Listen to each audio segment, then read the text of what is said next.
Today we're learning the classic song The Biggest Lie, which Elliott Smith famously wrote about the authenticity of his Princess Diana Beanie Baby collection. It is an excellent introduction into fingerstyle stuff and fingerstyle hybrid strumming. So we're going to do that today. I'm rocking out the Ortega DS Suite, and basically what we're going to do today sounds like this.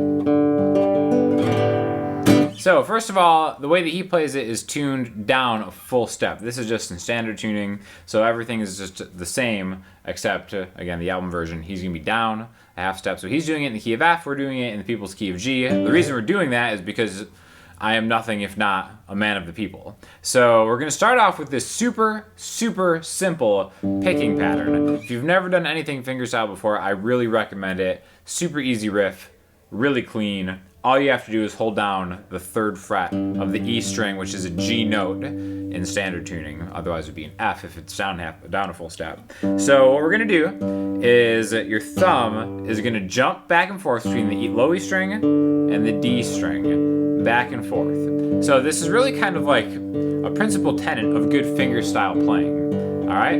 Which is why it's a great song to learn, super easy. Now, 1, 2, 3, 4, 1, 2, 3, 4.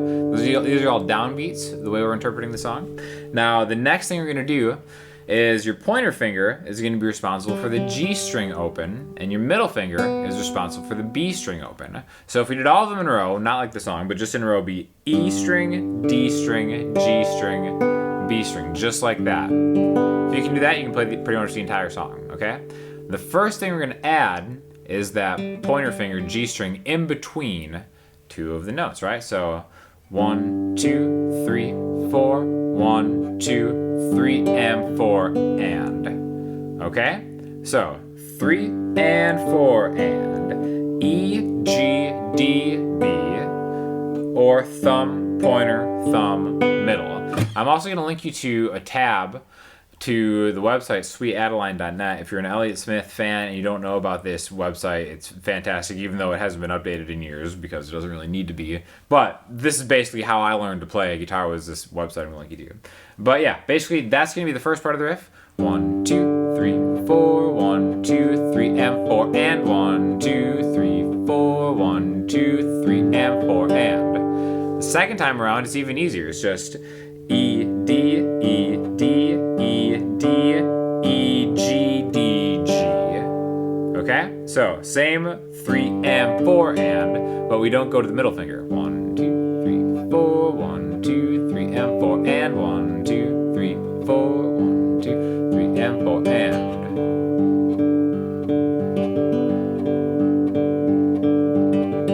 Okay, so really super basic, easy fingerstyle pattern. Now after this, we're gonna go to another chord, just as easy, E minor.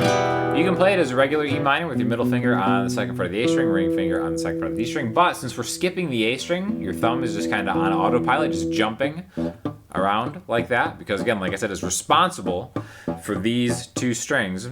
You only really have to hold down the 2nd fret of the D string. Just like that, okay? So it's really easy to go from a G chord to an E minor chord. You can use different fingers, like this.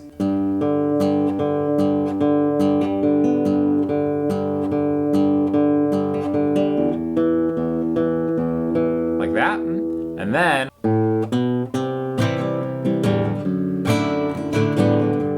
back to it, okay? So this is the first time we're gonna introduce kind of like a hybrid thing, which is something Elliott Smith does in a lot of his songs, where he'll go from fingerstyle to strumming without a pick, just using his fingers, right, or the back of his fingernail to do this. The only other chords we're going to do for this part is going to be a C major chord and then a D chord, but with an F sharp in the bass. A couple different ways to do this real quick, but I'm going to show you going from this E minor.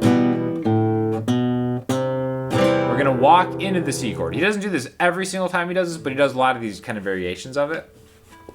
So again, take it from the beginning. It's G,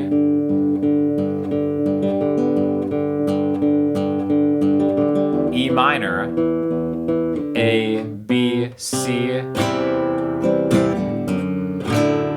then the D slash with the F sharp in the bass, right? Now I'm playing it root, down, down, up, root. And I say root, but I really mean bass note, right? So when I hit the bass note, it's the 3rd fret of the A string, regular C major chord, 3A, middle finger 2D, pointer finger 1B. 1, 2, 3, and 4, and 1, 2, 3, and 4, and. Okay, so if you count it, it probably seems kind of familiar. 1, 2, 3, and 4, and. Just like the 3 and 4 and, 3 and 4 and. Okay? So even though they're kind of different styles, fingerstyle versus strumming, they still maintain a certain kind of count, which is a really easy thing to do. That's why this whole kind of new series I'm trying out of just like simple songs you should learn, this is a great one to start out with because you're working on your fingerstyle, you're keeping something in time, you're honoring one of the great singer-songwriters that ever walked planet Earth, true genius. And you're also incorporating your strumming and being able to switch back and forth from fingerstyle land to strumming, okay? So again, the way I do it, I use my thumb to hit that root note, and then I kind of use my pointer finger to get the strumming part. So you see from that C to the F sharp D, back to it. So your thumb is really kind of like kicking off this chain reaction, whether it's a or a. Okay? Back and forth like that. So that right there is the majority of the song. There's really only one other part. Last time we're going to do this here, so G.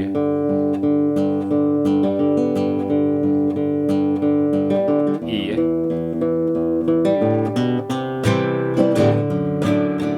Back to G.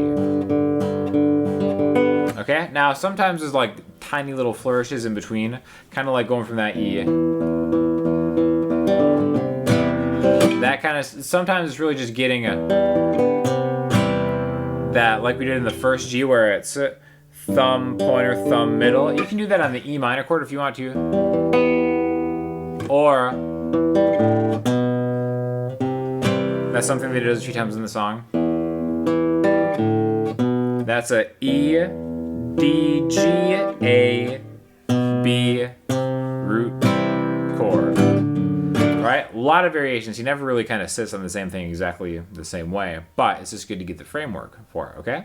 So, and I guess what we can consider the chorus of the song, super simple. Instead of, he still goes from that C to a D chord. Again, this is really just a D chord just because the bass note is different. It's still a D major chord. Any combination of D, F sharp, and A in any order is going to give you D major chord. C to D, C, E major,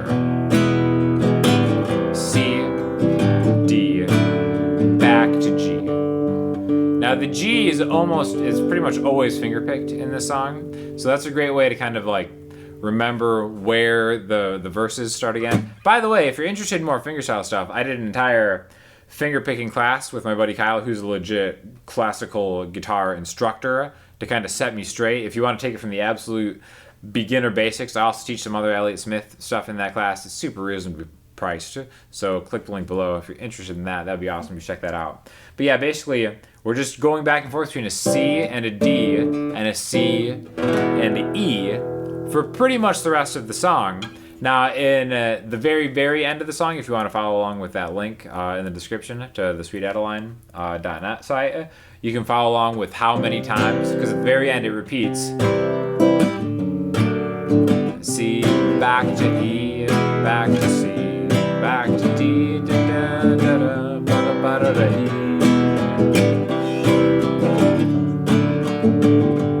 Okay, back and forth. So those are all the chords you need. The really cool thing about this too is you might notice that in the verse we go from a G major to an E minor, and I guess what you want to call the chorus, C, D, C, E major. That's what's really cool, because an E minor and an E major are never in the same key, but Elliott puts it in the same song, and that's why when you hit that major chord, it really has a little bit of an impact, I think, right? So just something else you might want to kind of experiment with compositionally, songwriting-wise, right? So, again, great song to learn, super easy. You get street cred because it's like some old school Elliott Smith that you can impress your friends with, and it's just really super simple finger picking and really easy kind of hybrid strumming. This sounds good at any pace. You know, almost like the slower the better.